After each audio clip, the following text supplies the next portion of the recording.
Males in general love a good solution. They love a good solution and they'll go away and do it because they want to fix it up. The kind of problem that we might have is we might suggest solutions like having an ice bath or certain other modalities that we might like them to do, but we don't consider asking men to sit with their emotions for as long as they can sit in an ice bath for. In today's episode, you'll learn why addressing shame is crucial for men's mental health and how emotional expression can lead to healing and connection. Welcome to another episode of our Men's Mental Health Month series. It's going a little over the month of June, but that's okay. I had a lot of people to interview and I'm really excited that this provided so much content and was such a fruitful endeavor. I learned so much in my conversation around men's mental health, and we still have a few more episodes to go, so keep your eyes and ears open for those. I'm Marie Vakakis, I'm your host, and we're diving into the often uncomfortable but essential topic of shame and stigma in men's mental health. Joining me is Michael, a family therapist and accredited mental health social worker, who will help us understand some of the unique challenges that men face when seeking support. So we know that there's kind of a number of problems, and I imagine if someone has sought help before and hasn't had the best experience, then it's going to be less likely that they're going to seek support again because they might just kind of tar everyone with the same brush. And so I think it's really important to acknowledge that the relationship that you build with somebody when you're getting support is key to them being able to, sit in that ice bath for a couple more minutes with discomfort and pain. Michael will share insights with us around shame, some of the experiences that he has as a therapist, some of his insights on working with men with shame, and I found this really fascinating. I think it's been an incredible topic to discuss, and as we know, this can be hard. People can be overwhelmed or anxious about mental health services, around seeking support, around therapy, around feelings, and all that stuff in general. So hopefully this episode clears up some of those misconceptions for you.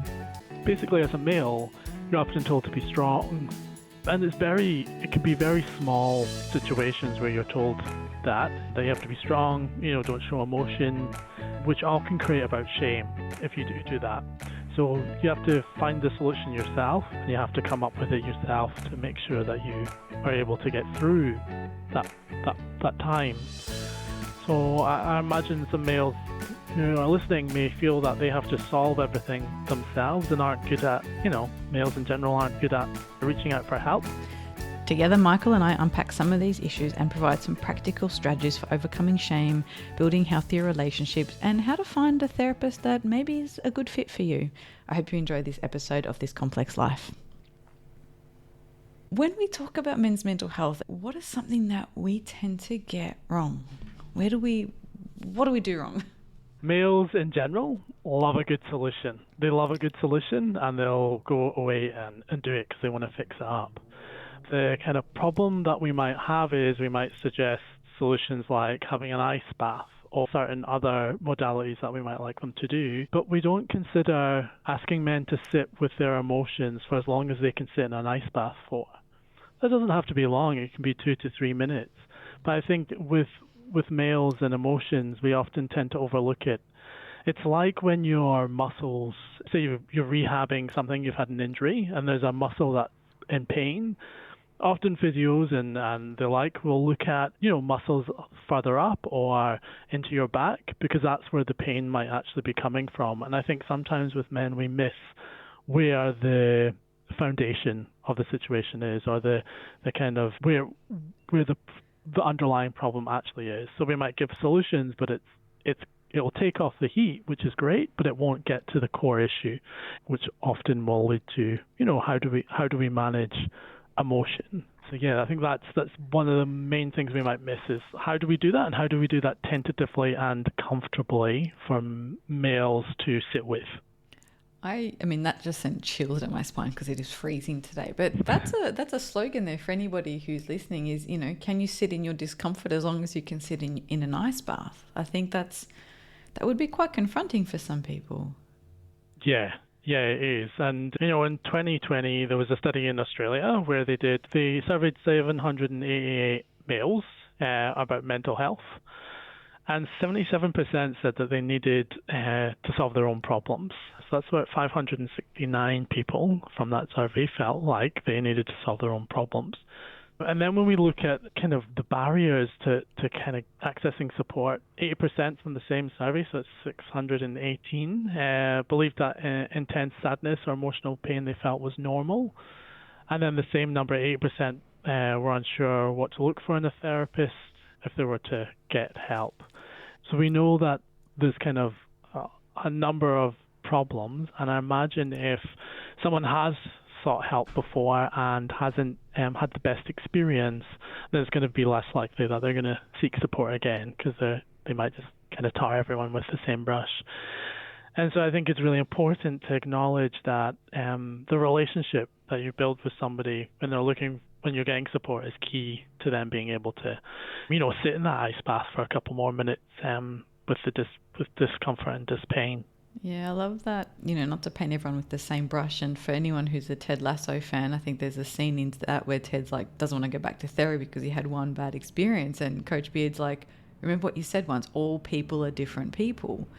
And maybe we can have a chat at the end about if you're going to seek help, how can you maybe filter through and weed out a few potential therapists that might be not a good fit and what to look for. So maybe we'll come back around to that.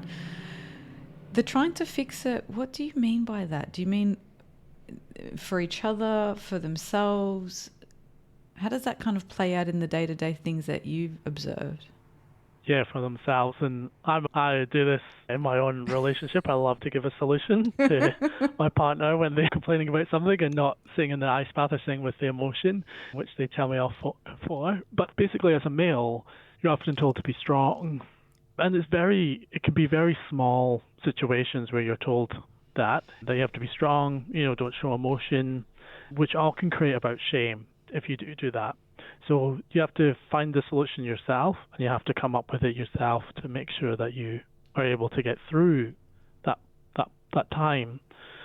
So I imagine some males who are listening may feel that they have to solve everything themselves and aren't good at, males in general aren't good at reaching out for help. We know that in health, not even just mental health, but health studies show that to us too. So yeah, males can try and solve it themselves, and if they don't, then they feel or could feel weak, and that goes into shame. So the way that shame works is shame and guilt are two different things. So guilt is I did a bad thing, and shame is I am a bad person. And the way shame works is that we have a collective as a society, and we come up with rules and expectations. The reason why shame was about was to keep us safe and surviving as a tribe. So way back when saber-toothed tigers were around, we needed to keep ourselves safe as a tribe and work collectively together to keep us safe from all the kind of dangers that were out there. So we came up with these rules, and then if we went against the rules, we would feel shame. Shame would stop us in our tracks and then get us to reconnect back to the tribe, back to the collective of what the themes and issues are. So, for example, if we just take it outside men's mental health for 1 minute, if we look at COVID times, we all had to wear masks, especially when we went to a shopping centre. So that was a mandate by the government to keep us safe and a collective response. So if we were standing outside the shopping centre and we forgot our mask and went, geez, I'm just going to go and try and get in there, I imagine we would have felt a deep sense of shame. And a deep sense of if I go in, then I'm a bad person, and then everyone will look at me, and then I'll feel all yucky and horrible. So I'm not going to do that, so it stops the behaviour in the tracks. I'm going to get a mask and I'm going to walk in. And that's just a very small example of shame. But then when we pull it back to men's mental health, the kind of collective as a society says, you got to be strong, don't be weak, don't show emotions, and then kind of, if you're doing that, then you're being kind of a real man. That's kind of what people may perceive as a real man. So then to step outside that, to ask for help might be weak. So then I might feel shame even just looking for help because I should fix it because that's what I've been told I need to do. So it's shame in a very quick nutshell, and how then it can impact us in behaviors, and it really then sets up the scene of when somebody walks in for support, they may be just feeling shame by just even coming to see a therapist. Wow.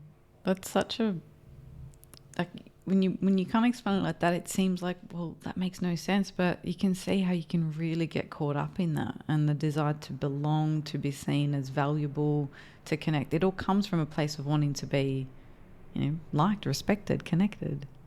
Yeah, yeah, and then there might be two opposing forces of shame. So there might be a kind of a force of like you've got to acknowledge your feelings. Like there might be kind of a new movement now, like true men acknowledge their feelings. But then if I'm not acknowledging my feelings, then I feel shame, and if I do acknowledge my feelings, then I feel shame in that sense too. So it's like a double whammy of shame. So I think as a society, we just need to be careful on what messaging we want to give to men around emotion and what that looks like.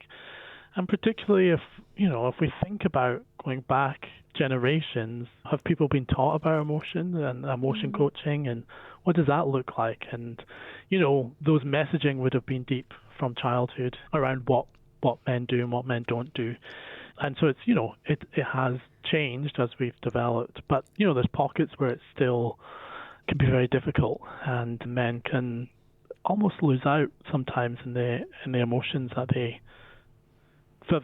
don't want to acknowledge. And then when they don't acknowledge it, then as you're saying, the kind of placement of relationships and how does that look and what does that mean to them. For those who've been listening to the whole series, you might recall an episode with Shannon where he talks about this idea of how the term toxic masculinity came about, and it was in identifying that there's nothing wrong with being strong and brave and courageous, but that's not all.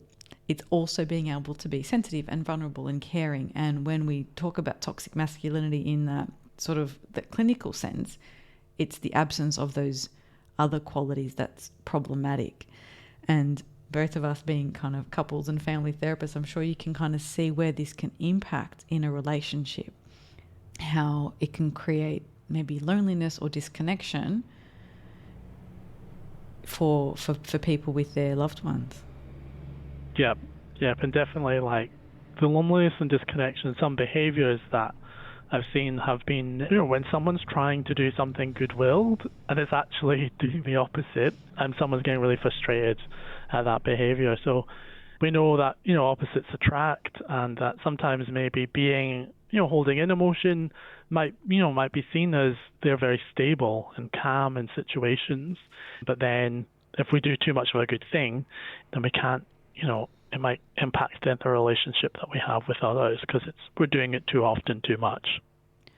I'll share a story that it's actually happened quite a few times in different forms, so I'll kind of make a vignette with it. But I've worked with many couples who've dealt with, and I'm talking more sort of cisgendered heterosexual couples where the female partner has had either a failed IVF treatment or a miscarriage, and she's devastated and visibly sad and distressed, and potentially in a session talking about the grief of what she was looking forward to and what she was hoping.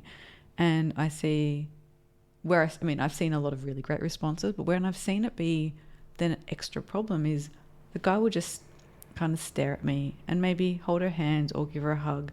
But when I ask, and how are you? He's like, I'm okay. And I get when I speak to them individually, they're trying to be strong. They're trying to hold it together and don't want to crumble. But to their partner, it comes across like they don't care, that they weren't excited about being a parent. The partner feels a little maybe crazy, like, why am I the only one upset by this? Can you kind of see, what's your kind of take on that sort of stuff? Like, how does that show up in your work? Yeah, that definitely shows up. And what I can hear is shame. I can just hear the male grappling with how do I help my partner, and how am I emotionally? Because if I don't know how to deal with emotion, then how am I supporting my partner to deal with this intense emotion? And it gets caught in the system, and as you've just described, it comes off as either non-caring or and there's not a change of affect.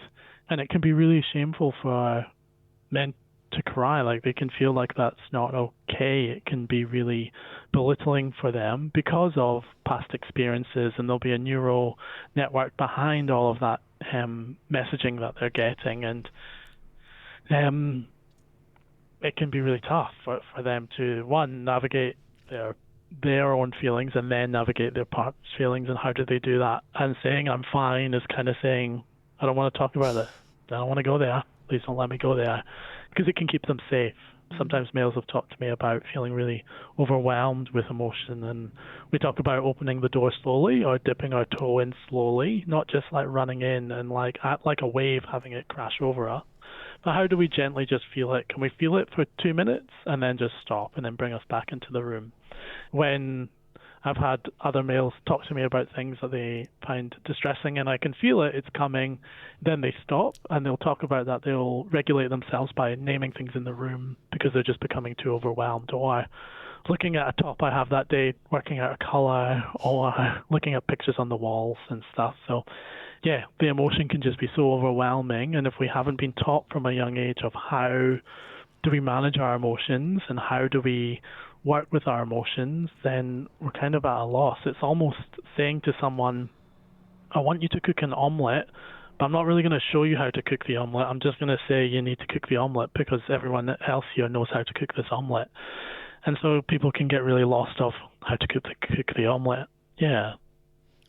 I love that you were saying that they can feel overwhelmed, and I sometimes have to encourage people to even say that. So in that example I shared, even actually saying something like,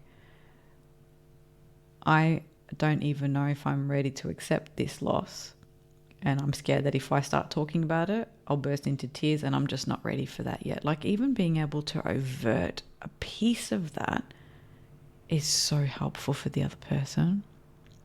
Yeah, absolutely. Like, averting what's going on is really helpful. And I think, there's the Aussie saying, she'll be all right, and we kind of get on. There's sometimes some of that can go on, and whereas we need to go back and, as you're saying, avert it and name it so that it's not so overwhelming. Because, there's the saying, once you name it, you tame it. As you were talking, I was thinking about some people not wanting to feel like a burden. So they're so reluctant to seek help. And when they even ask for a crumb, they feel that that's somehow burdensome. Has that kind of linked to this idea as well around imposing on people or kind of help seeking? How does that fit into some of this? Yeah. So it can be that kind of, again, messaging from earlier when we were little around maybe not getting enough emotional support, or if we do kind of go for more emotional support, then it's too much or we're overwhelming someone. And so I imagine then when we're trying to reach out for emotional support, that can be really hard because it goes into that core belief of ours that if I ask for someone for emotional support, then I'm going to overwhelm them, or it's going to be too much, or I shouldn't, and I'm not good enough to have that, which can kind of go against it. And I think, we're talking a little bit about maybe good therapists and what maybe good therapists would do. And, it's often about, I often say to people, this isn't, and this sounds really harsh, but this isn't going to work if you look after me. I'm okay, and I want you to know I'm okay, and I'll talk through that with you. But this, we need to work with you. And sometimes it can be a strategy to manage emotion, and sometimes it can be just, that they're genuinely kind of concerned because they've had, backlash, or they've not been seen in a way that, emotionally supports what they need at that time and what parts of them are showing up. Yeah, I think it's really tricky, and I can't remember who I was having this conversation with, but we're talking about a similar theme. And for some people, encouraging them to be more vulnerable is great. It can be really well received in their friendship group. But if we're doing work in therapy, for example, and we're upskilling someone to have these conversations, and then they go to an environment that maybe isn't ready for that change, or it catches them off guard, or kind of their phrasing is a bit awkward and clunky, that might get responded to in a way that gives them the message, this is not okay. So they might kind of say, hey, I've been having these feelings, or been thinking of this, and their partner's like, I don't have time for this today, or, brushes it off, or maybe misses the genuine vulnerability in that, and then it shuts the whole thing down. It's a great point. And I have had a dad come to me once and say, Michael, these sessions are great, but you don't understand. When I go out of this room and I take a step out, and I go and talk with my friends, I can't talk to them like I talk to you here.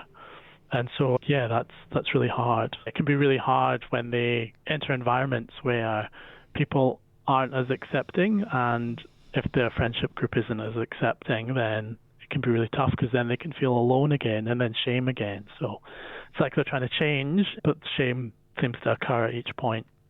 Yeah. You've done a lot of work around shame. How did that come about? Like, what got you started or drawn to this one emotion? Yeah. So my background is working with children and young people in residential care and in out-of-home care, so foster care, as well as sexual abuse and harmful sexual behaviour. And what I started to witness is young people in horrendous amounts of shame. One, if they'd been harmed by sexual abuse, but two, if they'd engaged in harmful sexual behaviour. And I remember this one time where there were some behaviours with a young person, and he had a victim survivor history and had engaged in problematic sexual behaviours. And I remember just watching him feel this horrendous shame as I was trying to talk through some safety components to keep him and others safe. And I remember just feeling this overwhelming feeling of shame, and I just kept on thinking, how are we going to work through this? It's so hard. It's so hard for him. I can see it's so hard. And even had me shut down and not wanting to talk about some certain things. So that's what got me really interested. And as I started to unpack shame, I started to realize I also had a shame story in my life, and that was coming active in the room. And so I started to get more interested in it. And then when I moved into different positions, I started to realize as a health profession that we're not so good at talking about shame sometimes. Some of us just want to run away from it. So I started to think, well, how can we help? How can we do this a bit better? And that's when I released a resource on shame to work through the shame, because it can be worked through and it can be something that's really helpful and motivating if we're able to use it in a certain way. Yeah, and we'll put a link to that resource in the notes for people to follow up with. What's the thing we misunderstand about shame? The way it presents. So often people will see it present as like inward, everyone like kind of coming down and like crawling inside themselves. But shame can present in anger, denial, blaming people, justifying for your behaviors, getting people distracted of talking about certain topics or certain things, self-harm, and like using substances. And so it can all present in this way, but under it is actually shame, because we feel so yucky about ourselves and so horrible about things that either are happening or that we're doing, and there's a huge change of affect. So we see it in the extreme cases of family violence, for example, where someone's blaming someone for a behavior that they've actually done. But under that, there'll be shame, because to admit to what's happened is a very vulnerable position to be in. Even, in couples work, when someone admits that they've stepped outside a relationship, that can be a really hard thing for someone to say that that's happened, because it goes against values that we hold as a collective, as a society. And it can just be really extreme, and it can move us in extreme ways and get us doing extreme things. So I think it's just really misunderstood. Yeah, so it can have an impact on people's willingness to seek help and on relationships. But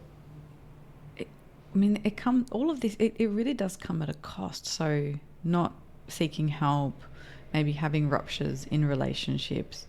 What are some of the other things that, if someone's listening and they're maybe identifying this a little bit, how can we kind of get them thinking it's worth the risk, right, to try and address this shame? What's waiting for them on the other side? What are some of the potential benefits of understanding this emotion and shifting the relationship you have with shame and help seeking and connection? Yeah, there's two things that we want to think about shame is whose shame is this really? And that's not to blame others or put it onto someone else, but if we haven't done anything wrong, then we need to look at the ethics of shame and where that sits. And if we have done something wrong or we've wronged someone, then we can stand up and say, actually, I did that, and take accountability. And that accountability doesn't have to be scary. It can be such growth, and we can work with ourselves and others through that, and that we can accept that as humans we do things that we're not proud of and that aren't okay, but that doesn't define who we are, and that actually by facing up to the harm that we may have caused, that's a strength, because that takes a lot of strength to be able to see yourself and the behaviors in certain ways. So, and to acknowledge that, and then you can be part of the healing, not only for yourself but the person that you've harmed as well, or people. So it can be an invigorating experience. It's a bit of a ride, or a roller coaster ride, but on the other side can be healing and real connected relationships. The relationships can be really deep and meaningful because we're not hiding behind a preface of anything. We're actually connecting with each other quite deeply. Yeah, that's really lovely. So hopefully people can take some brave steps towards understanding this. Maybe as a parting kind of bit, we talked earlier about how to find the right therapist, and if you're in a position where you can afford it and you can find, you've got choice, that's really great. So some people, we know finances are limited. There might only be one practitioner in their location or on their insurance or something like that. But in an ideal world, let's say we have the choice and the funds, what sorts of things should someone look for when they're trying to find a therapist? What are some of the advice that you would give maybe our male listeners on how to find the right person, or kind of what to look for?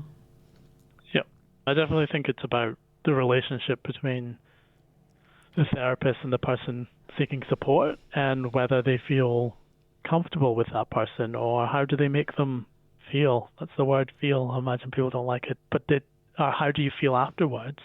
Did they make you feel safe and comfortable even when talking about yucky things?